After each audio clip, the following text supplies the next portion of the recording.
चलिए बच्चों, आज हम बात करेंगे ऑक्सीजन फैमिली के बारे में।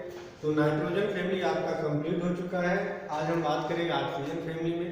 और ऑक्सीजन फैमिली में एटॉमिक साइज के बारे में, या electron affinity, electronegativity, atomic size, ये सारी चीज़ें मैंने प्रीवियस लेक्चर में मैंने डिस्कशन किया हो। तो आज एक बार हम उसी चीज़ की रिवाइज करा देते हैं। तो ऑक्सीजन फैमिली की हम बात करें बच्चों, तो ऑक्सीजन फैमिली में आपका कौन कौन से आपके एलिमेंट आते हैं? Oxygen, sulphur, selenium, tellurium and oleum, ये होते हैं ऑक्सीजन फैमिली के एलिमेंट होते हैं। एटॉमिक नंबर के बारे में मैंने डिस्कशन किया हुआ हूँ, हम बात कर लेते हैं। इसका एटॉमिक नंबर कितना होगा? 8। यहाँ पे कितना होगा? 16। फिर आप कितना ऐड करेंगे बच्चों? 18 एंड 32 करके आपको ऐड करना है। तो ये सारी चीजें मैंने डिस्कशन किया हो। इलेक्ट्रॉनिक कॉन्फ़िगरेशन के बारे में मैंने बात किया था, आप इलेक्ट्रॉनिक कॉन्फ़िगरेशन कैसे लिखते हैं, वो सारी चीजें मैंने एक्सप्लेन किया हूँ। बात कर लेते हैं थोड़ा सा एटॉमिक साइज के बारे में। एटॉमिक साइज, तो मैंने एक्सप्लेन किया हूँ कि एटॉमिक साइज की बात करें तो टॉप टू बॉटम आते हैं तो आपका एटॉमिक साइज इंक्रीज होता है। क्यों इंक्रीज होता है? क्योंकि आप टॉप टू बॉटम आएंगे तो नंबर ऑफ सेल क्या होगा? इंक्रीज होगा। अगर एटॉमिक साइज की बात करें तो ऑक्सीजन के बाद सल्फर के बाद सिलेनियम के बाद आपका टेलुरियम के बाद आपका पोलोनियम होगा। तो यहाँ पे पीओ की बात करें तो हमारा क्या होता है? रेडियो एक्टिव एलिमेंट होता है। ये सारी चीजें मैंने डिस्कशन किया था। चलिए, इसके बाद हम बात करें आयनाइजेशन एनर्जी की बात करें तो आयनाइजेशन एनर्जी किसका ज्यादा होगा? ऑक्सीजन का। ऑक्सीजन के बाद सल्फर के बाद सिलेनियम के बाद टेलुरियम। ठीक है। इलेक्ट्रॉन एफिनिटी की हम बात कर लेते हैं बच्चों कि इलेक्ट्रॉन एफिनिटी क्या होगा? Oxygen, sulphur, selenium and tellurium की बात करें। और इलेक्ट्रोनेगेटिविटी की अगर बात करें तो इलेक्ट्रोनेगेटिविटी क्या होगा? ऑक्सीजन, फिर सल्फर, फिर सिलेनियम, फिर आपका टेलुरियम।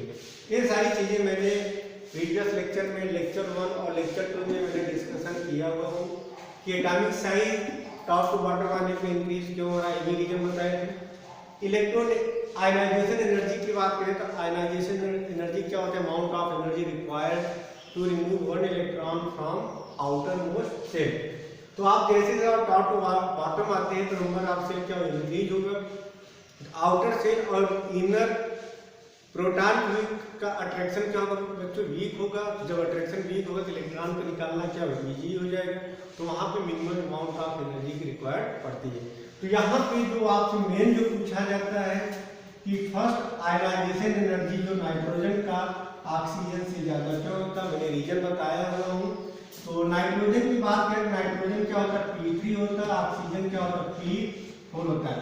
P3 का मतलब क्या होता है? हमारा हाफ फिल्ड होता है। P4 का मतलब क्या होता है? Partially full field. और आपको पता है कि हाफ फिल्ड जो होता है ज्यादा स्टेबल होगा, पार्शियली फुल फिल्ड। इस वजह से first ionization energy of nitrogen is greater than oxygen. Reason भी मैंने बताया हुआ। पूछा जाता है कि फर्स्ट आयनाइजेशन जो होता है नाइट्रोजन का ज्यादा होता है ऑक्सीजन से। सेकेंड की अगर हम बात करें, सेकेंड आयनाइजेशन एनर्जी, जब आयनाइजेशन मतलब क्या होता है? एक इलेक्ट्रॉन जब नाइट्रोजन से निकलेगा तो नाइट्रोजन में क्या है? N+ आता है। ऑक्सीजन से एक इलेक्ट्रॉन निकलेगा क्या है? ऑक्सीजन प्लस आ जाएगा। तो नाइट्रोजन के पास यहाँ पे 7 इलेक्ट्रॉन थे बच्चों, यहाँ पे 8 इलेक्ट्रॉन थे। जब एक इलेक्ट्रॉन निकल गया तो नाइट्रोजन के पास कितने इलेक्ट्रॉन बचेंगे? 6 इलेक्ट्रॉन बचेंगे। और ऑक्सीजन के पास कितने इलेक्ट्रॉन बचते हैं? 7 इलेक्ट्रॉन। यहाँ पे नाइट्रोजन पे क्या था? यहाँ पे P3 था और ऑक्सीजन के पास क्या था बच्चों? P4। जब एक इलेक्ट्रॉन निकल गया तो यहाँ पे क्या बचेगा? P2 बचेगा। और ऑक्सीजन प्लस में क्या बचेगा? P3। तो P2 का मतलब क्या होता है? इसके पास 2 इलेक्ट्रॉन होंगे। और P3 का मतलब क्या होगा? यहाँ पे 3 इलेक्ट्रॉन होंगे। तो आपसे पूछा जाता है कि first ionization energy of nitrogen is greater than oxygen. Reason क्या बताएंगे? नाइट्रोजन क्या होता है? P3 होता है, ऑक्सीजन P4 होता है। P3 मतलब हाफ फिल्ड, P4 मतलब पार्शियली फुल फील्ड होता है। आपको पता है हाफ फील्ड जो होता है P3 जो होता है वो ज़्यादा स्टेबल होता है किससे? P4 से। इस वजह से यहाँ से इलेक्ट्रॉन निकालना डिफिकल्ट होता है किसके कंपेरिजन में? P4 से। फिर पूछा जाता है second ionization energy of oxygen greater than nitrogen. Means first N से एक इलेक्ट्रॉन निकला N प्लस, ऑक्सीजन से निकला O प्लस। सेकेंड जो होगा ऑक्सीजन का ज्यादा होगा नाइट्रोजन से। क्यों? क्योंकि N प्लस का मतलब क्या होगा? 6 इलेक्ट्रॉन, यहाँ क्या होगा? 7 इलेक्ट्रॉन, मतलब यहाँ पे आपका आ जाएगा P2 आ जाएगा, यहाँ पे आ जाएगा P3 आ जाएगा। और P3 मतलब क्या होगा? हाफ फील्ड होगा। और P2 का मतलब क्या होगा? Partially half field. और आपको पता है कि हाफ फील्ड जो होगा ज्यादा स्टेबल होगा किससे? पार्शियली हाफ फील्ड से। ये सारी चीजें मैंने लेक्चर 1 लेक्चर 2 में मैंने डिस्कशन किया हुआ हूँ और आप लोग उसको अच्छे से एक बार देख लीजिएगा। और जो यहाँ से पूछा जाता है कि first ionization of nitrogen is greater than oxygen, but second ionization जो होता है ऑक्सीजन का जो होता है ग्रेटर देन नाइट्रोजन, इसको आप लोग अच्छे से समझिएगा। तो इलेक्ट्रोनेगेटिविटी क्या होता है? टॉप टू बॉटम आएंगे क्या होगा? डिक्रीज होगा। इलेक्ट्रॉन एफिनिटी भी डिक्रीज होता है, आयनाइजेशन एनर्जी भी डिक्रीज होगा, लेकिन एटॉमिक और आयनिक साइज होता है टॉप टू बॉटम आने पे इंक्रीज होता है। ये सारी चीजें आप लोगों के 11th में भी आप लोग पढ़ चुके हैं डिटेल में। चलिए अब हम बात करते हैं बच्चों फिजिकल प्रॉपर्टीज के बारे में।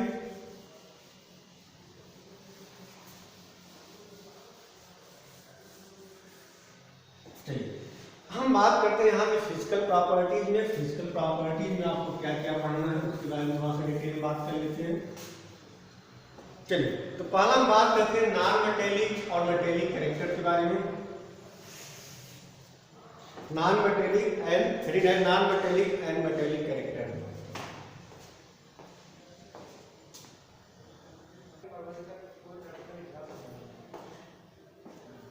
चलिए अब हम बच्चों बात करेंगे फिजिकल प्रॉपर्टीज के बारे में। तो फिजिकल प्रॉपर्टीज में आपको पढ़ना क्या है? थोड़ा फिजिकल प्रॉपर्टीज और केमिकल प्रॉपर्टीज की बात करें तो आपके जो सिलेबस में फिजिकल और केमिकल प्रॉपर्टीज की बात करें तो हम बात करेंगे नॉन मेटेलिक मेटेलिक कैरेक्टर के बारे में। इसका मेल्टिंग पॉइंट, बॉइलिंग पॉइंट के बारे में बात करेंगे। फिर हम बात करेंगे एलिमेंटल स्टेट, एलोट्रॉप के बारे में, थोड़ा सा कैटेनेशन के बारे में डिस्कशन करेंगे। फिर हम बात करेंगे बॉन्ड एंगल क्या है, स्ट्रक्चर ऑफ के बारे में बात करेंगे। इसके बाद थर्मल स्टेबिलिटी और रिड्यूसिंग कैरेक्टर के बारे में बात करेंगे। इससे आपका फिजिकल और केमिकल प्रॉपर्टीज आपका कंप्लीट हो जाएगा। एक एक करके हम सारे टॉपिक पे डिस्कशन कर लेते हैं। नाइट्रोजन फैमिली में आपको सारी चीज़ें पढ़ाई गई हैं, सारे कंसेप्ट सारे रूल्स वही है, यहाँ पे भी कोई कंसेप्ट रूल नहीं है। तो अगर आप नाइट्रोजन फैमिली अगर आपने डिटेल में पढ़ा होगा तो आपको ऑक्सीजन फैमिली में कहीं पे भी आपको कोई भी प्रॉब्लम नहीं होने वाला है। तो सबसे पहले हेडिंग डाली metallic and non metallic character के बारे में कि non metallic and metallic character क्या होता है।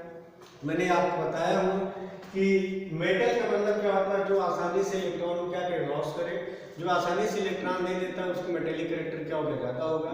तो अगर हम बात करें ऊपर से नीचे आते हैं, टॉप टू बॉटम आते हैं, तो साइज क्या होगी? इंक्रीज होगी। साइज इंक्रीज होने से क्या होगा कि आउटर बैलेंस इलेक्ट्रॉन और न्यूक्लियस के बीच का अट्रैक्शन क्या होगा? वीक होगा। तो आसानी से इलेक्ट्रॉन हमारा क्या होगा? रिमूव हो जाएगा। मीन्स ऊपर से नीचे आते हैं तो आपका मेटेलिक कैरेक्टर क्या होता है? इंक्रीज होता है। तो मैंने आपको कंसेप्ट बताया था कि metallic character inversely proportional to ionization energy.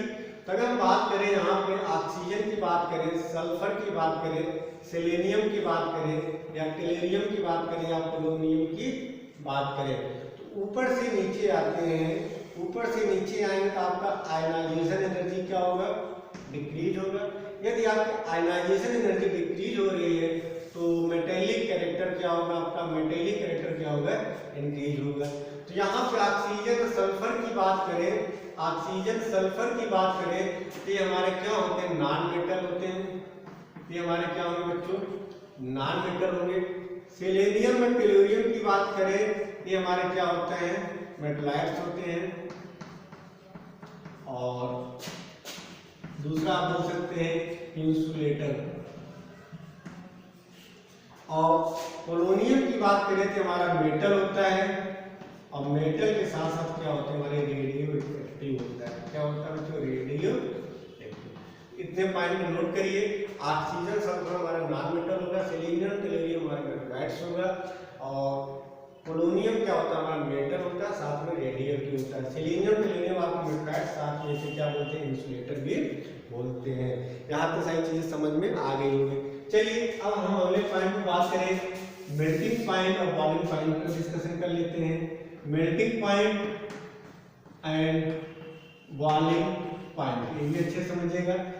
मैंने बताया बच्चों कि melting point and boiling point directly proportional to atomic size या directly proportional to atomic mass and directly proportional to van der Waals force. बात समझ में आ रही होगी। तो हम बात करें, यहाँ पे ऑक्सीजन दिया गया बच्चों, सल्फर दिया गया है, सेलेनियम दिया गया है, टेलुरियम दिया गया है और पोलोनियम दिया गया है। तो ऑक्सीजन से अगर हम जाते हैं तो आपका एटॉमिक साइज क्या होता है? इंक्रीज होता है। एटॉमिक साइज बच्चों क्या होगा? इंक्रीज होगा। यदि एटॉमिक साइज अगर आपका इंक्रीज हो रहा है तो एटॉमिक मास भी आपका इंक्रीज होगा। एटॉमिक मास भी आपका इंक्रीज होगा। यदि एटॉमिक मास इंक्रीज हो रहा है तो एटम के बीच जो wonder Waals force of attraction होता है वो भी हमारा क्या होगा? इंक्रीज होगा। मींस वंडर वाल फोर्स भी क्या होगा? इंक्रीज होगा। यदि wonder Waals force of attraction increase हो रहा है तो हमारा boiling point and melting point भी आपका इंक्रीज होगा। तो एक बात फिर समझिएगा कि जैसे जैसे आप टॉप टू बॉटम आते हैं आपका क्या होगा? जो एटॉमिक साइज इंक्रीज होगा। As a result van der Waals force of attraction between the atom, जो एटम होंगे उनके बीच van der Waals force of attraction भी क्या होगा? बढ़ेगा। यदि wonder Waals force of attraction बढ़ रहा है तो बॉइलिंग पॉइंट मेल्टिंग पॉइंट भी बढ़ेगा। तो आपका ऑर्डर क्या होना चाहिए? ऑक्सीजन, ऑक्सीजन के बाद सल्फर, सल्फर के बाद सेलेनियम, सेलेनियम के बाद टेलुरियम, टेलुरियम के बाद पोलोनियम, ये होना चाहिए, लेकिन ऐसा नहीं होता है।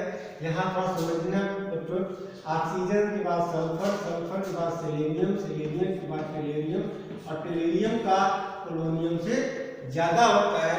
इसका रीजन क्या है?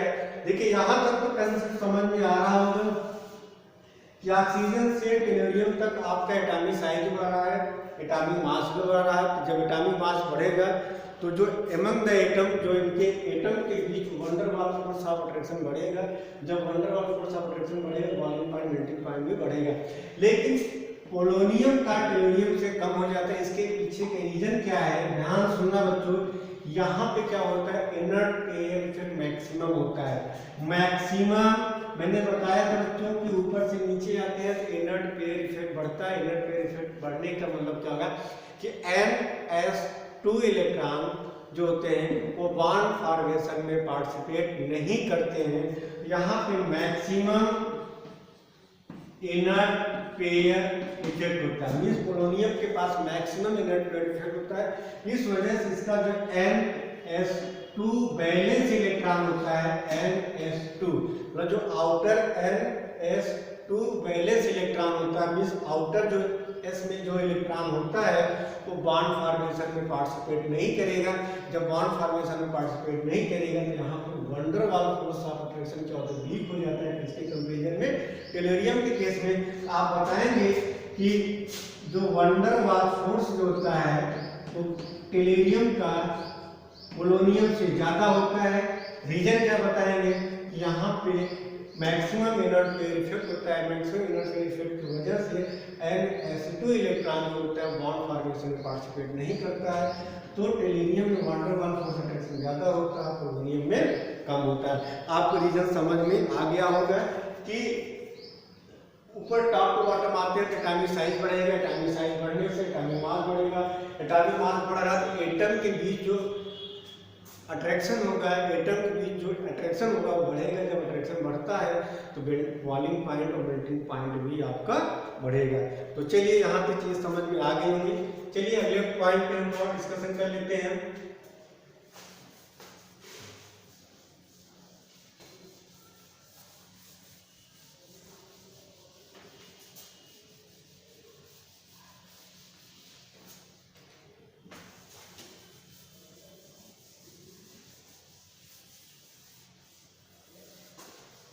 चलिए अब हम बात कर लेते हैं एलिमेंटल स्टेट। एलिमेंटल स्टेट नहीं डालिए, एलिमेंटल स्टेट क्या होता है थोड़ा इसको समझने की कोशिश करना मुझसे।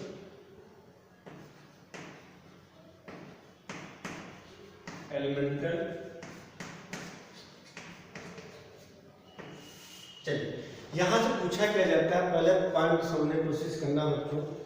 पहला पॉइंट ये पूछा जाता है कि जो ऑक्सीजन होता है, पॉइंट सुनना बच्चों, वो O2 के फॉर्म में एग्जिस्ट करता है, O2 के फॉर्म में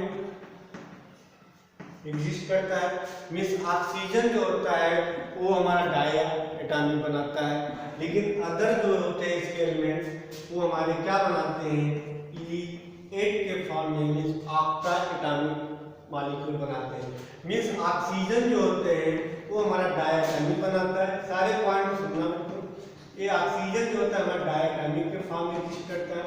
बाकी जितने भी एलिमेंट होते हैं हमारा S8 E8 के फॉर्म में एग्जिस्ट करेंगे। जैसे सल्फर की बात करें, सल्फर जो होता है हमारा ऑक्टा एटॉमिक के फॉर्म में एग्जिस्ट करता है।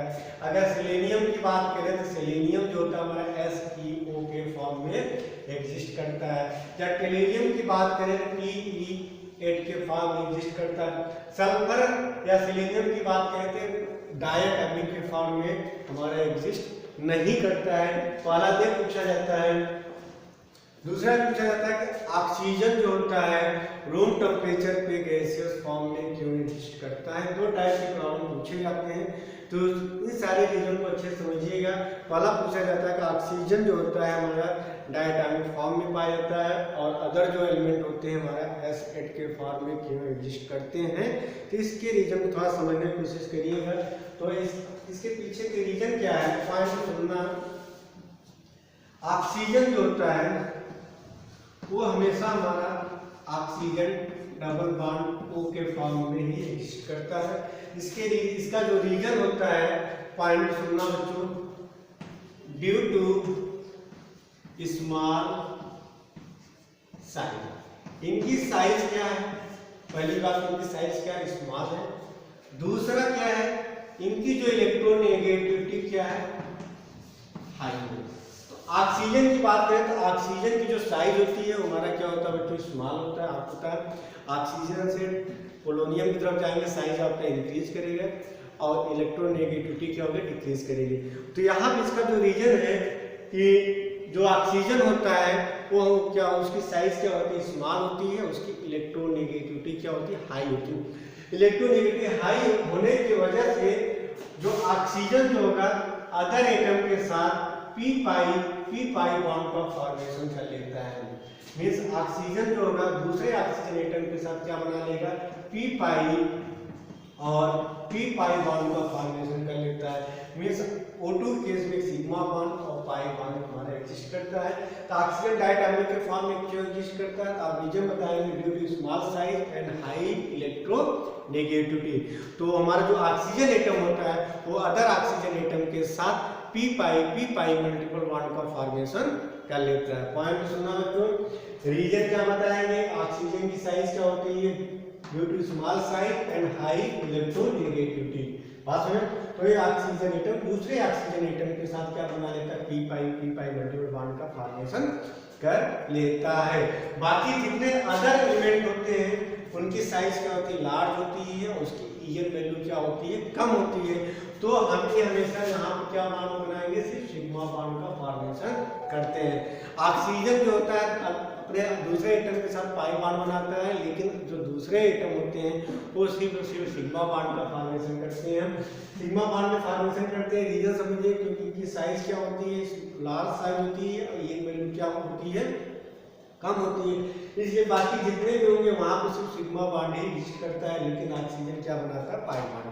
दूसरा रीजन समझना बच्चों कि कैसे, देखिए जब मॉलिक्यूल के बीच जितना ज्यादा अट्रैक्शन होगा, यदि अट्रैक्शन वीक होगा तो गैस के फॉर्म में होगा, यदि अट्रैक्शन और बढ़ेगा तो लिक्विड के फॉर्म में आएगा, और ज्यादा अट्रैक्शन हो जाता है तो सॉलिड के फॉर्म में एग्जिस्ट करता है। तो किसी भी मॉलिक्यूल के बीच जितना ज्यादा अट्रैक्शन होता है, मॉलिक्यूल में जितना ज्यादा अट्रैक्शन होगा वो गैस से हमारा सॉलिड की तरफ जाना चाहेगा। तो यहाँ पे हम बात करें बच्चों, ऑक्सीजन की बात करें तो ऑक्सीजन हमारा O2 के फॉर्म में एग्जिस्ट करता है। अगर दूसरे एटम की बात करें तो हमारे S8 के फॉर्म में एग्जिस्ट करेंगे। यहाँ पे ऑक्सीजन O2 के फॉर्म में भी इनका मॉलिक्यूलर मास कम है, मॉलिक्यूलर मास कम है, इनके बीच van der Waals force of attraction क्या होगा, कम होगा। यदि इनके बीच इन मॉलिक्यूल में ऑक्सीजन इनके बीच जो wonder Waals force of attraction क्या होता है, वीक होता है। इस वजह से गैसियस के फॉर्म में एग्जिस्ट करते हैं। पॉइंट सुनना बच्चों, ऑक्सीजन की बात करें, O2 की बात करें तो यहाँ पे हमारा क्या होता है, wonder Waals force of attraction होता है। और wonder Waals force of attraction यहाँ पे क्या होता है, कम होता है। क्यों? क्योंकि इनका मॉलिक्यूलर मास कम होगा। यदि wonder Waals force of attraction कम है, इनका ये हमारे गैसियस के फॉर्म में एग्जिस्ट करते हैं। तो बात समझ में आपको आ गई होगी। चलिए यहाँ तक ये समझ में आ गई होगी। हम बात करते हैं इलेक्ट्रॉन के बारे में। तो जो ऑक्सीजन जो होते हैं हमारे ऑक्सीजन, बाकी ऑक्सीजन, सल्फर, सेलेनियम, टोल्यूनियम, इनके हमारे क्या मिलते हैं, इलेक्ट्रॉन मिलते हैं। तो जैसे हम एनसीईआरटी में पढ़ेंगे, ऑक्सीजन की बात करें तो ऑक्सीजन के दो इलेक्ट्रॉन होते हैं, एक O2 होता है, आप लोग नाम सुनेंगे, और दूसरा हमारा क्या होता है, O3 होता है। इसी तरह सल्फर के भी 3 होते हैं, एलोट्रॉप होते हैं, रोम्बिक, मोनोक्लिनिक, ये सारी चीजें होती हैं जो आपको एलोट्रॉप आपको पढ़ना नहीं है। लेकिन हम बात करते हैं कि हमारे एलोट्रॉप होते हैं, एलोट्रॉप में क्या होता है, कुछ एटम या एलिमेंट के कितने फॉर्म बनते हैं। जैसे ऑक्सीजन की बात करें तो ऑक्सीजन में O2 गैस के फॉर्म में, O3 हमारा ओजोन बोलते हैं। ये दोनों टॉपिक आपको सिलेबस में दिया गया तो आपको पढ़ना पड़ेगा। बात समझ में आप लोगों को आ रही होगी। यहाँ से सारी चीजें आपको समझ में आ गई होंगी। इन सारे पॉइंट को नोट करिए, हम आगे थोड़ा सा डिस्कशन करते हैं।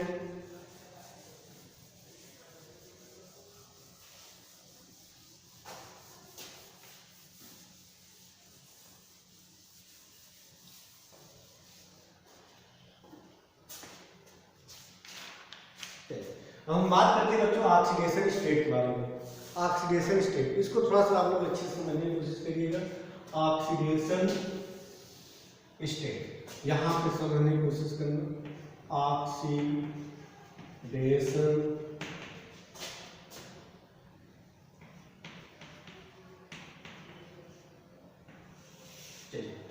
तो सबसे पहले हम बात करते हैं कि हमारे जो भी एलिमेंट होते हैं वो हमारे दो टाइप का ऑक्सीडेशन स्टेट शो कर सकते हैं। एक आपका पॉजिटिव, दूसरा नेगेटिव। ऐसा नहीं कि दो बात करें एल्कली मेटल, तो एल्कली मेटल हमेशा क्या देंगे, पॉजिटिव देंगे। एल्कली अर्थ मेटल भी हमारा पॉजिटिव देता है। लेकिन अगर ऑक्सीजन फैमिली की बात करें तो यहाँ पे दो टाइप का ऑक्सीडेशन स्टेट आप देखेंगे। एक बार में सुनना बच्चों, नाइट्रोजन फैमिली की तरह यहाँ पे भी वही सारे कंसेप्ट हैं, ठीक है। एक हमारा होता है नेगेटिव ऑक्सीडेशन स्टेट और दूसरा क्या होता है, पॉजिटिव ऑक्सीडेशन स्टेट। अगर ऑक्सीजन फैमिली की बात करें तो नेगेटिव ऑक्सीडेशन स्टेट की बात करें तो यहाँ पे सिर्फ -2 पढ़ेंगे। तो देखिए नेगेटिव ऑक्सीडेशन स्टेट का मतलब क्या होता है, -2 भी आप देखेंगे, यहाँ पे -1 भी आपको मिलेगा। इसे पॉजिटिव की बात करें तो पॉजिटिव में हमारा +2, +4 और +6। पॉइंट सुनना बच्चों, यदि +4 वाला कोई भी अगर आपको दिया गया है, +4 वाला जो होगा तो हमारा ऑक्सीडाइजिंग एजेंट की तरह भी काम करेगा एंड रिड्यूसिंग एजेंट की तरह काम करेगा। एक पॉइंट सुनना, यदि आपको सभी एग्जांपल कराएंगे, यदि +4 वाला है तो हमारा ऑक्सीडाइजिंग एजेंट भी देगा और रिड्यूसिंग एजेंट भी की तरह काम करेगा। यदि +6 की बात करें तो +6 वाला सिर्फ हमारा क्या देगा, ऑक्सीडाइजिंग एजेंट की तरह काम करेगा और +2 वाला क्या होगा, हमारा रिड्यूसिंग एजेंट की तरह काम करेगा। अभी सारी चीजों को हम डिटेल में बात करेंगे। +2 वाला हमारा रिड्यूसिंग एजेंट की तरह काम करेगा, +4 वाला हमारा ऑक्सीडाइजिंग और रिड्यूसिंग एजेंट की तरह काम करेगा और यदि किसी का +6 है तो सिर्फ ऑक्सीडाइजिंग एजेंट की तरह काम करेगा। जैसे एक एग्जांपल के हम ले लें, यहाँ पे सिंपल से एग्जांपल ले लें,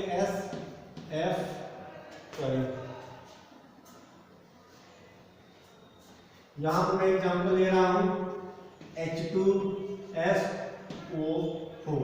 सल्फ्यूरिक एसिड की बात करें तो सल्फ्यूरिक एसिड जो होगा हमारा गुड ऑक्सीडाइजिंग एजेंट होगा।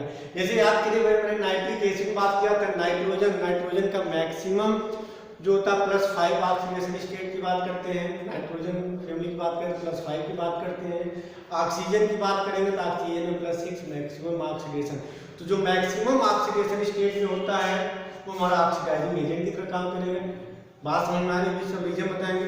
जो मिनिमम होगा रिड्यूसिंग की तरफ होगा, जो इंटरमीडिएट होता है हमारा ऑक्सीडाइजिंग और रिड्यूसिंग एजेंट दोनों की तरह काम करता है। ऑक्सीडाइजिंग और रिड्यूसिंग आप लोग 11th में पढ़े होंगे, ठीक है।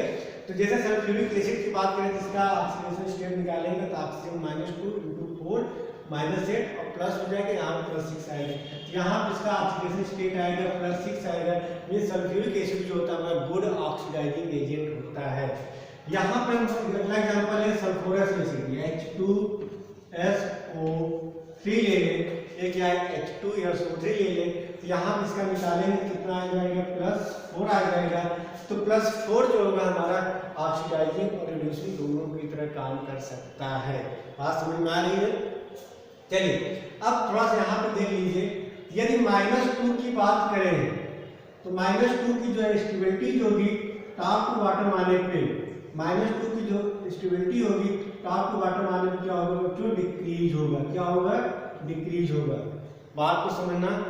यहाँ पे हम बात करते हैं +6 की बात करें तो +6 की भी सब एक ही तरह बताएंगे।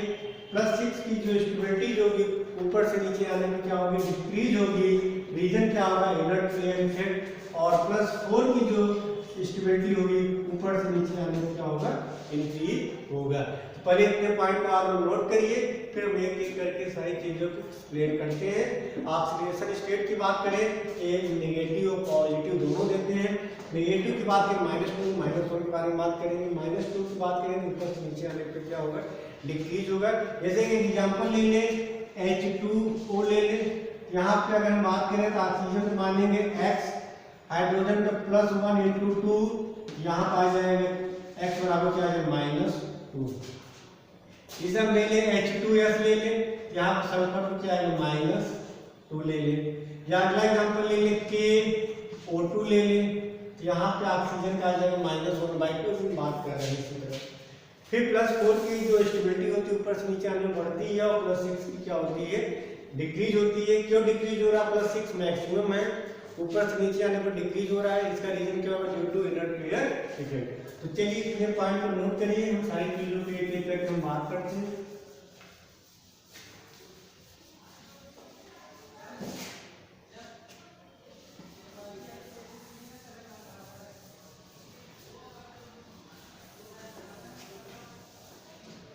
चलिए आ जाइए बच्चों, सबसे पहले बात करते हैं नेगेटिव ऑक्सीडेशन स्टेट पे। इसके बारे में बात करेंगे, नेगेटिव ऑक्सीडेशन स्टेट। इसके बारे में बात करें, नेगेटिव ऑक्सीडेशन स्टेट के बारे में बात करेंगे। तो नेगेटिव ऑक्सीडेशन स्टेट मतलब क्या होता है कि किसी पे नेगेटिव चार्ज कब आएगा, जब वो इलेक्ट्रॉन को गेन करेगा। तो पॉइंट को सुनना बच्चों, नेगेटिव ऑक्सीडेशन स्टेट का मतलब क्या होगा कि जब कोई भी एटम या एलिमेंट क्या करे, इलेक्ट्रॉन को गेन करता है, उसमें नेगेटिव चार्ज आता है। यदि इलेक्ट्रॉन को लॉस करता है, क्या आता है, पॉजिटिव चार्ज आता है। तो जैसे बात करें तो यहाँ पे ऑक्सीजन फैमिली की बात करें, इनका जो इलेक्ट्रॉनिक कॉन्फ़िगरेशन क्या होता है,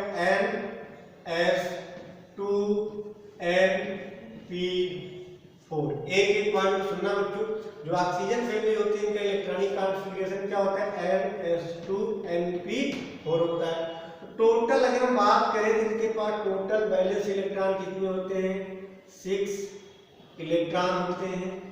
अब इनको अपना ऑक्टेट कंप्लीट करना है। ऑक्टेट कंप्लीट करने के लिए क्या करेंगे, कितना इलेक्ट्रॉन को गेन करें, 2 इलेक्ट्रॉन। यदि क्या करें, यहाँ पे कोई भी आपका एलिमेंट दिया गया है M मतलब oxygen, sulphur, selenium, tellurium, polonium. Point सुनना, यहाँ पे मतलब नोट कर लीजिए, ऑक्सीजन, सल्फर, सेलेनियम। पॉइंट सुनना बच्चों, इनका जो इलेक्ट्रॉनिक कॉन्फ़िगरेशन क्या होता है, NS2NP4। पॉइंट सुनना बच्चों, टोटल बैलेंस इलेक्ट्रॉन यहाँ पे कितने हैं, 6 इलेक्ट्रॉन है। इनको अपना ऑक्टेट कंप्लीट करना है। ऑक्टेट कंप्लीट करने के लिए कितने इलेक्ट्रॉन को गेन करें, 2 इलेक्ट्रॉन। यदि क्या करें, 2 इलेक्ट्रॉन को गेन कर लेंगे, इस पे कितना चार्ज आ जाएगा, हम 2-। पॉइंट समझ में आ रही है। यदि 2 इलेक्ट्रॉन को गेन कर लेंगे तो 6 इलेक्ट्रॉन और 2 गेन कर लिए, टोटल कितने इलेक्ट्रॉन हो गए, 8 इलेक्ट्रॉन हो गए।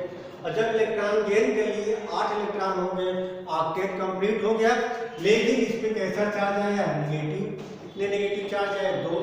तो यहाँ पे इसका ऑक्सीडेशन स्टेट कितना होगा? -2 होगा। पॉइंट समझ। तो ऑक्सीजन की बात करें तो ऑक्सीजन 2 इलेक्ट्रॉन को गेन करके क्या बना लेगा? O2- मीन्स यहाँ पे ऑक्सीडेशन स्टेट ऑक्सीजन की कितना? -2। अब कोई भी एटम इलेक्ट्रॉन को कब गेन करता है? जब उसकी En वैल्यू ज्यादा है। मीन्स यदि उसकी इलेक्ट्रोनेगेटिविटी जितनी ज्यादा होगी उतनी तेजी से इलेक्ट्रॉन को गेन करेगा। पॉइंट सुना। ऑक्सीजन ने 2 इलेक्ट्रॉन गेन कर क्या बनाइए? O2- मीन्स यहाँ पे इसका ऑक्सीडेशन स्टेट क्या? -2। तो कोई भी एटम या एलिमेंट जो होगा वो हमारा इलेक्ट्रॉन को कब गेन करेगा? जब उसकी En वैल्यू क्या हो? ज्यादा हो। तो आप देखेंगे ऑक्सीजन, सल्फर, सेलेनियम की अगर हम बात करें ऊपर से नीचे आते हैं, En वैल्यू क्या होगी बच्चों? कम होगी। जब En वैल्यू कम होगी तो इलेक्ट्रॉन गेन करने की टेंडेंसी भी कम होगी। ये भी इलेक्ट्रॉन गेन करके 2- बनाएगा, ये भी इलेक्ट्रॉन गेन करके 2s2- बनाएगा। बात समझ में आ रही? लेकिन सबसे ज्यादा En वैल्यू किसकी होती है? ऑक्सीजन की होगी। तो तेजी से इलेक्ट्रॉन को कौन गेन करेगा? ऑक्सीजन। तो मैक्स सबसे ज्यादा स्टेबल ऑक्सीडेशन स्टेट किसका होगा? ऑक्सीजन का होगा। पॉइंट सुनना। ऑक्सीजन की En वैल्यू सबसे ज्यादा है, तेजी से इलेक्ट्रॉन गेन करके O2- बना लेगा। सल्फर की En वैल्यू कम है तो धीरे धीरे इलेक्ट्रॉन को गेन करके S2- बनाएगा। तो जिसकी En वैल्यू ज्यादा होगी वो तेजी से -2 बनाएगा। मीन्स उसका -2 ऑक्सीडेशन स्टेट सबसे ज्यादा स्टेबल होगा। तो अगर हम बात करें स्टेबिलिटी की, अगर हम बात करें H2O, H2S, H2Se, H2Te और H2O। पॉइंट सुनना बच्चों। तो -2 ऑक्सीडेशन स्टेट सबसे ज्यादा किसका होगा? हम बात करें तो ऑक्सीजन का होगा। तो सबसे ज्यादा स्टेबल कौन होगा? ऑक्सीजन होगा। तो -2 की जो स्टेबिलिटी होती है ऊपर से नीचे आने पे डिक्रीज होगा। यदि स्टेबिलिटी डिक्रीज हो रही है तो जो मॉलिक्यूल बन रहा है वो भी हमारा क्या होगा? डिक्रीज होगा। तो सबसे ज्यादा स्टेबल कौन होगा? H2O होगा, फिर H2S, फिर H2Se, फिर H2Te, फिर H2O होगा। बात समझ में आ रही होगी। चलिए कुछ और एग्जांपल ले लेते हैं। यहाँ पर लिखा गया Na2O2 लिया गया है। यहाँ पर अगर आपको निकालना है ऑक्सीडेशन स्टेट ऑफ ऑक्सीजन, कैसे निकालेंगे? नाइट्रोजन पे चार्ज क्या होता है? +1 × 2। ऑक्सीजन के निकालना है 2 है तो यहाँ क्या लिखेंगे? 2x इक्वल क्या लिखेंगे? 0। तो 2x बराबर क्या हो जाएगा? इधर आ जाएगा -2 हो जाएगा। x बराबर क्या है? -1। ऑक्सीजन जो होता है -1 ऑक्सीडेशन स्टेट भी देता है। दूसरा एग्जांपल हम लेंगे KO2। ये भी आप पढ़े होंगे, KO2 भी आप लोग 11th में पढ़े होंगे। बात समझ में आप लोगों को आ रही होगी। चलिए, और KO2 को आप क्या बोलते हैं? सुपर ऑक्साइड बोलते हैं। इसे क्या बोलते हैं? सुपर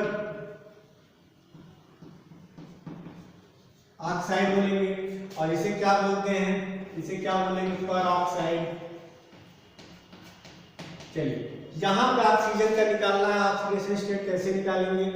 तो पॉइंट सुनना बच्चों।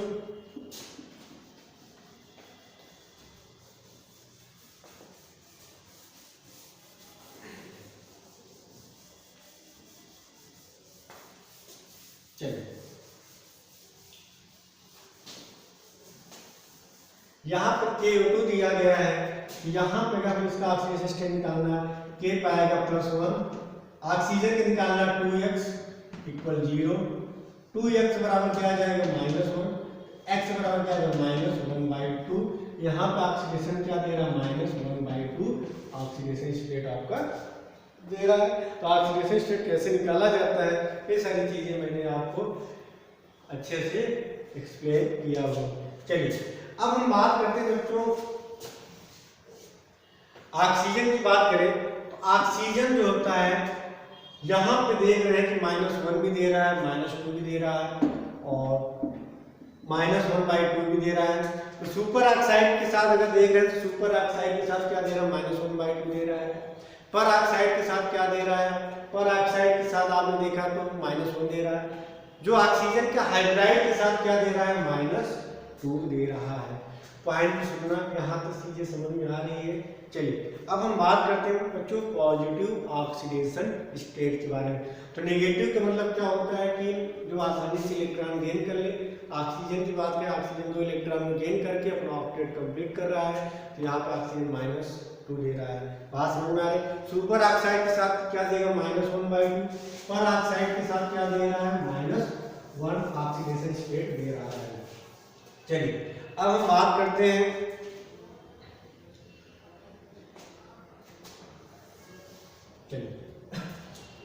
पॉजिटिव ऑक्सीडेशन स्टेट के बारे में बात कर लेते हैं। पॉजिटिव ऑक्सीडेशन स्टेट,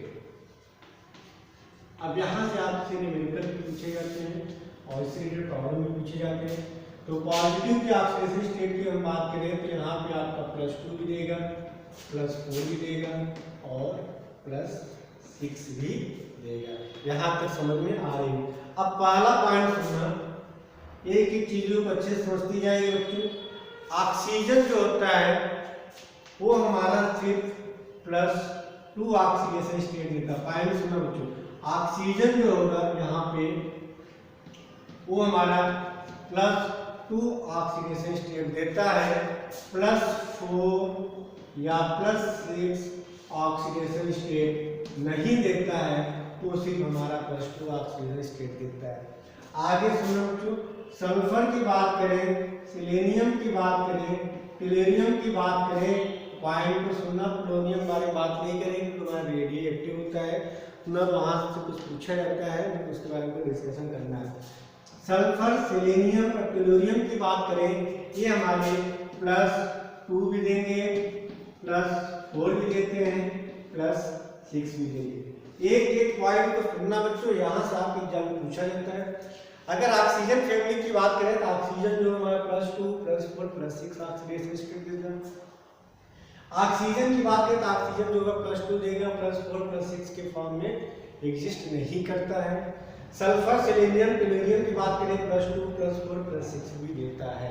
अब यहाँ पे समझना क्यों, अभी सारी चीजों को नाइट्रोजन फैमिली में एक्सप्लेन किया, यहाँ दोबारा एक्सप्लेन करेंगे।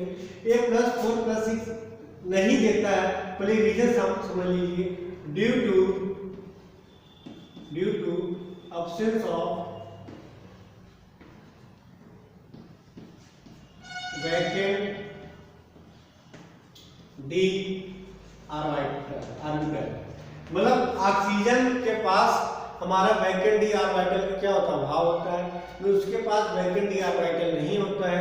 इस वजह से ऑक्सीजन जो होता है +4, +6 ऑक्सीडेशन स्टेट ही देता है। पॉइंट समझ में आ रही। बात करें सल्फर, सेलेनियम, टेलुरियम की बात करें, टेलुरियम की बात करें, ये हमारे +4 और +6 देते हैं। इसके पीछे की रीजन क्या होता है, ड्यू टू प्रेजेंस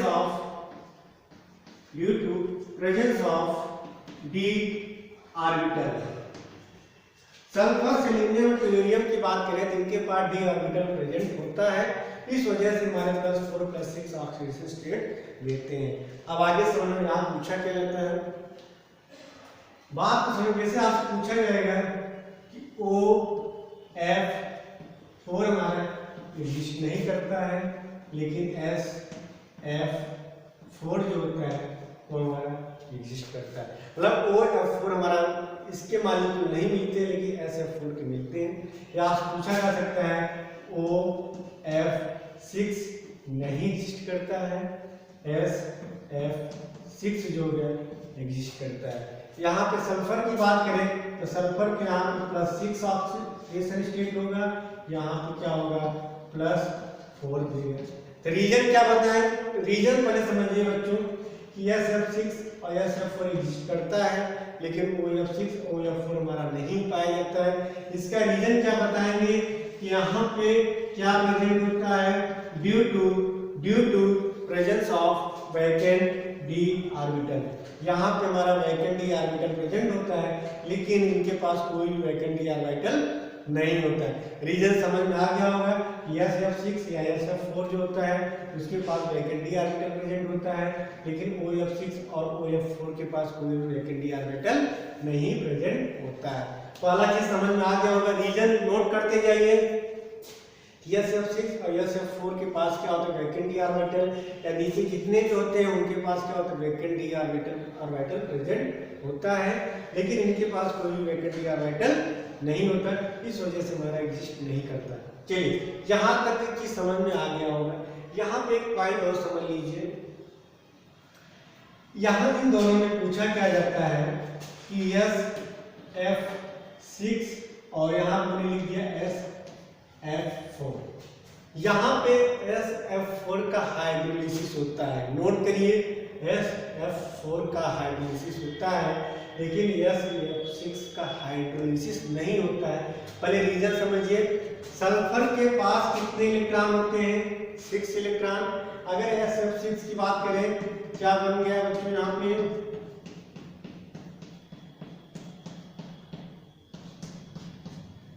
ये है सल्फर SF6 1 2 3 4 5 6। क्या इसके पास एक भी लोन पेयर प्रेजेंट है? नहीं, सारे लोन पेयर फ्लोरीन के साथ क्या बना लिए बॉन्ड बना लिए। और सल्फर SF4 की बात करें 1 2 3 4 और इसके पास एक लोन पेयर बच जाए, क्योंकि सल्फर के पास टोटल कितने इलेक्ट्रॉन होते हैं बच्चों 6 इलेक्ट्रॉन होते हैं। इसके पास एक भी लोन पेयर नहीं है, लेकिन सल्फर के पास क्या है लोन पेयर प्रेजेंट है। तो SF4 के पास लोन पेयर प्रेजेंट होता है, लेकिन SF6 के पास लोन पेयर प्रेजेंट नहीं होता है। तो लोन पेयर की वजह से due to presence of lone pair, SF4 के पास क्या है लोन पेयर, लोन पेयर की वजह से इसका हाइड्रोलिसिस होता है। तो due to presence of lone pair on the central atom क्या सल्फर, तो सल्फर के पास जो सेंट्रल एटम दिया गया है उसके पास क्या लोन पेयर है। लोन पेयर की वजह से नोट करिए SF4 का हाइड्रोलिसिस होता है, लेकिन SF6 के पास एक भी लोन पेयर नहीं है, इस वजह से इसका हाइड्रोलिसिस नहीं होता है। रीजन समझ में आ गया होगा। चलिए अब अगले रीजन पे आ जाइए। आपसे पूछा जाता है, ये दोनों रीजन समझ में आ गया होगा। पहला यहाँ से पूछा जाता है, समझ में आ गया होगा कि हमारा एग्जिस्ट करता है नहीं करता। दूसरा मैंने यहाँ पे मैंने प्रॉब्लम उठाया SF6 का हाइड्रोलिसिस नहीं होता, SF4 का हाइड्रोलिसिस होता है। इन दो पॉइंट को नोट करिए, फिर आगे कुछ हम रीजन बताते हैं। सारे रीजन को आप नोट करते जाइए, जब भी आपसे रीजन पूछा जाए इससे रिलेटेड आपको एक ही आंसर देना है। पहले इसको नोट करिए, फिर आगे हम बात करते हैं।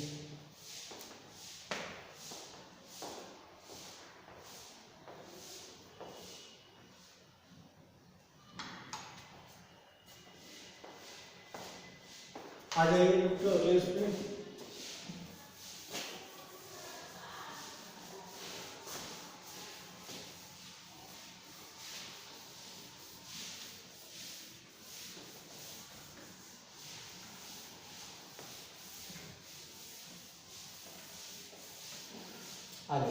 अगला बच्चों आपसे पूछा जा सकता है, देखिए SF6 जो होता है वो हमारा एग्जिस्ट करता है।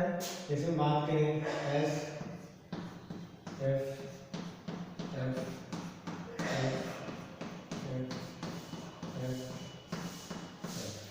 लेकिन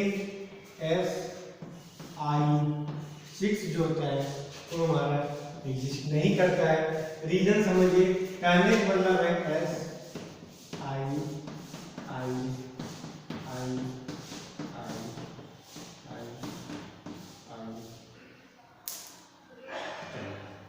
ये हमारा एग्जिस्ट नहीं करता है। रीजन समझना, यहाँ पे SF6 जो होता है वो हमारा मिलता है, लेकिन Si6 जो होता है नहीं मिलता है।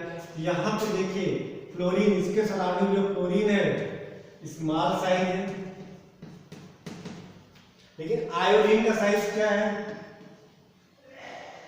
लार्ज साइज है। तो लार्ज साइज की वजह से क्या होगा, यहाँ पे क्या होगा स्टेरिक क्राउडिंग होगी, मींस यहाँ पे क्या होगा रिपल्सन होगा। रिपल्सन की वजह से ये मॉलिक्यूल हमारा एग्जिस्ट नहीं करता है। आपको अगर आज पूछा जाए या SF6 हमारा एग्जिस्ट करता है, SI6 नहीं करता है। आप बताएंगे यहाँ पे स्मॉल साइज है, स्मॉल साइज की वजह से यहाँ पे रिपल्सन कम होता है। यहाँ पे आयोडीन का साइज क्या लार्ज साइज है, लार्ज साइज की वजह से यहाँ पे रिपल्सन ज़्यादा होता है। इस वजह से हमारा SI6 हमारा एग्जिस्ट नहीं करता है।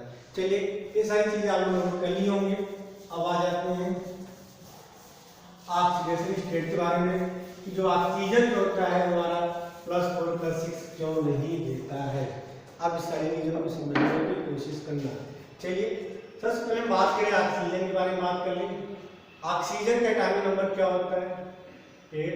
इसको क्या लिखेंगे 1s2 2s2 2p4। इसके बाद क्या आ जाएगा 3s0। यहाँ पे देखिए 2s 1 इलेक्ट्रॉन 2 इलेक्ट्रॉन, ये आपका 2s है। और यहाँ पे 2p की बात करें 1 2 3 4, ये आपका 2p4 है। इसके बाद क्या आ जाएगा 3s हो जाएगा, ये हमारा क्या है बच्चों 3s। तो यहाँ पे देखिए कितने अनपेयर्ड इलेक्ट्रॉन है 2, तो कितने बॉन्ड बनाएंगे 2। ऑक्सीडेशन स्टेट कितना होगा यहाँ पे 2। अब आप 2s का एक इलेक्ट्रॉन है, 2s से 3s में नहीं आ सकता क्योंकि यहाँ पे नंबर ऑफ सेल क्या होगा डिफरेंट होगा। ये 2s वाला सेल है, आपका 3s वाला सेल है। 2s से 3s में लाने के लिए आपको बहुत ज़्यादा एनर्जी देनी पड़ेगी, या 2p से 3s में लाने के लिए आपको बहुत ज़्यादा एनर्जी देनी पड़ेगी। यदि सेम एनर्जी का सेल है तो वहाँ पर हमारा एक्साइटेशन होता है, एक्साइटेशन हो जाता है। लेकिन जब डिफरेंट एनर्जी वाले सेल मिल जाए तो वहाँ पे इलेक्ट्रॉन का एक्साइटेशन नहीं होता, क्योंकि एक्साइटेशन कराने के लिए आपको बहुत ज़्यादा एनर्जी देनी पड़ती है। तो यहाँ पे ऑक्सीजन क्या 1s2 2s2 2p4 3s आता है। तो 2p से 3s में इलेक्ट्रॉन का होगा ना, तो यहाँ से होगा। पहले 2p से होता फिर 3s से होगा। बात समझ में आ रही है। अब हम बात करते हैं इसके नीचे सल्फर के बारे में बात कर लेते हैं। सल्फर की अगर बात करें तो सल्फर का एटॉमिक नंबर कितना होगा 16 होता है। इसका इलेक्ट्रॉनिक कॉन्फ़िगरेशन क्या लिखेंगे 1s2 2s2 2p6 3s2 3p4 and 3d0। ये आपका पहला सेल होगा, ये आपका दूसरा सेल है, ये आपका तीसरा सेल है। यहाँ पे 3s की बात करें कितने इलेक्ट्रॉन हैं 2। p की बात करें कितने इलेक्ट्रॉन है 4 1 2 3 4।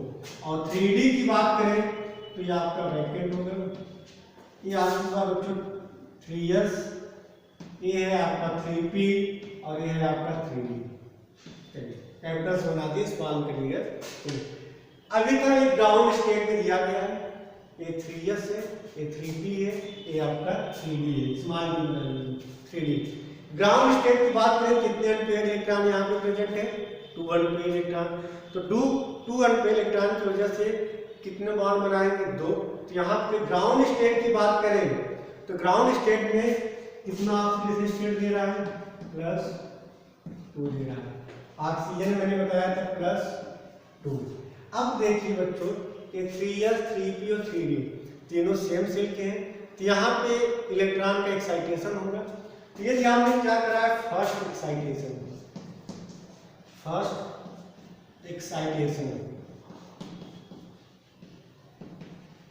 जब आपने पहला एक्साइटेशन कराएंगे तो यहाँ पे पेयर है, जो पेयर इलेक्ट्रॉन होगा तो जंप करके कहाँ पाया जाएगा 3d में आ जाएगा। तो फर्स्ट एक्साइटेशन में पहला इलेक्ट्रॉन किसका जाएगा 3p के जाएगा।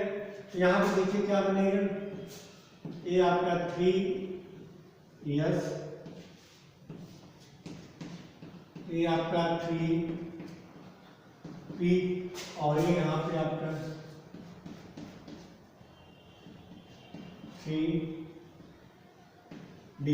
समझ में आ रहा? तो जब आपने फर्स्ट एक्साइटेशन कराया जो 3p का पेयर इलेक्ट्रॉन था वो जंप करके कहाँ पर आ गया 3d में आ गया। देखिए कितने अनपेयर्ड हो गए 1 2 3 4। तो यहाँ पे कितने अनपेयर्ड हो गए 4 4, तो कितना ऑक्सीडेशन देगा 4।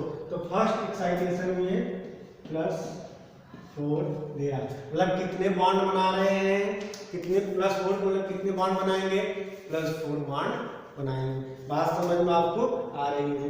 चलिए अब सेकेंड एक्साइटेशन में क्या होगा,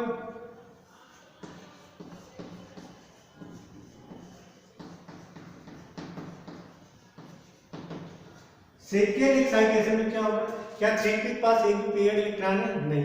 तो सेकेंड में 3s का जो पेयर्ड है एक इलेक्ट्रॉन जंप करके कहाँ पे आ जाएगा, 3d में आ जाएगा। तो यहाँ पे देखिए क्या बन रहा है बच्चों, 1 1 2 3 और यहाँ पे देखिए 1 2 3 1 2। तो सेकेंड एक्साइटेशन में क्या हुआ, 3s के एक इलेक्ट्रॉन जंप करके किसमें आ गया, 3d में आ गया। तो यहाँ पे चेक करिए कितने अनपेयर्ड हो गए, 1 2 3 4 5 6। यहाँ पे कितने इलेक्ट्रॉन हो गए, 6 अनपेयर्ड इलेक्ट्रॉन हो गए। तो यहाँ पे ऑक्सीडेशन स्टेट कितना देगा, +6। बात समझ में आपको आ गई है। ग्राउंड स्टेट में +2, फर्स्ट एक्साइटेशन में 4, सेकेंड एक्साइटेशन में +6। तो +6 ऑक्सीडेशन स्टेट कब देगा, जब हमारा s वाला इलेक्ट्रॉन NH2 वाला इलेक्ट्रॉन बॉन्ड फॉर्मेशन में पार्टिसिपेट करेगा। तो यहाँ पे +6 कब दे रहा है, जब हमारा 3s वाला इलेक्ट्रॉन बॉन्ड फॉर्मेशन में पार्टिसिपेट करेगा। मींस इसका एक इलेक्ट्रॉन जंप करके यहाँ पे आ गया, कितने अनपेयर्ड हो गए, 6 अनपेयर्ड। अगर 6 अनपेयर्ड है तो कितने बॉन्ड बना सकते हैं, 6 बॉन्ड बनाएंगे। बात समझ में आ रही है। इसी वजह से हम बात करें यहाँ पे SF6 बनेगा। बात समझ में आ रही। यहाँ पे +4 है तो यहाँ क्या बन जाएगा, SF4 का फॉर्मेशन होता है। बात समझ में आ रही है। इस तरह यहाँ पे सल्फर की बात करें OF2 का फॉर्मेशन होता है। बात समझ में आ रही है। चलिए अब थोड़ा सा और डिटेल में बात कर लेते हैं। यदि ऑक्सीजन की बात करें, ऑक्सीजन सिर्फ फ्लोरीन के साथ, पॉइंट को नोट करिए, ऑक्सीजन सिर्फ फ्लोरीन के साथ हमारा +2 ऑक्सीडेशन स्टेट देता है। किसके साथ, फ्लोरीन के साथ। बात समझ में आप लोगों को आ रही होगी। चलिए इसको नोट करिए, सिर्फ फ्लोरीन के साथ हमारा +2 ऑक्सीडेशन स्टेट देता है, भाई किसी और के साथ नहीं देता है।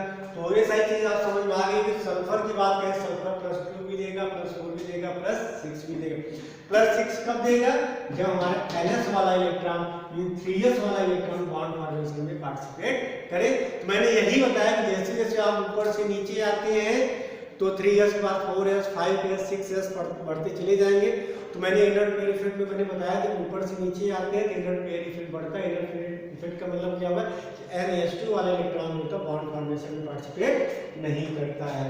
तो ये सारी चीज समझ में आ रहा होगा आप लोगों को। एक बार बच्चों बुक को जरूर पढ़िएगा, NCERT बुक या कोई रेफरेंस जो बुक है इनको जरूर देखिएगा। बिना किताब पढ़े चीजें आपको समझ में नहीं आएंगी। तो ये सारी चीजों को नोट करिए।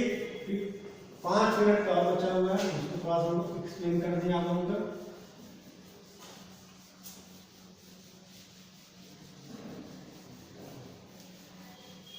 चलिए अब मैंने बताया था +6 की जो स्टेबिलिटी जो होती है, टॉप टू बॉटम आते हैं, वो क्या होगा, डिक्रीज होगा। रीजन क्या है, due to inert pair effect. बात समझ में आ रही। और +4 की स्टेबिलिटी जो होती है वो ऊपर से नीचे आने पे क्या होगी, बढ़ेगी। जैसे एग्जांपल ले लें सिंपल सा, SF4 SEF4 PEF4 की बात किया जाए तो यहाँ पे जो स्टेबिलिटी ऑर्डर की बात करें कौन सबसे ज्यादा होगा। दूसरा एग्जांपल ले लें हम SF6 SeF6 और TeF6 की यदि हम बात करें तो सबसे ज़्यादा स्टेबल कौन होगा, क्योंकि +6 की स्टेबिलिटी ऊपर से नीचे आने पर डिक्रीज होगी, तो सबसे ज़्यादा स्टेबल कौन होगा? आप समझ में आप लोगों को आ गई होगी। ठीक है बच्चों, तो इस तरह आपका ऑक्सीडेशन स्टेट वाला चैप्टर कंप्लीट होता है। अब अगले लेक्चर में बात करेंगे boiling point, melting point, reducing agent और थर्मल स्टेबिलिटी के बारे में डिस्कशन करेंगे। आज के लेक्चर के इतना ही। Thank you.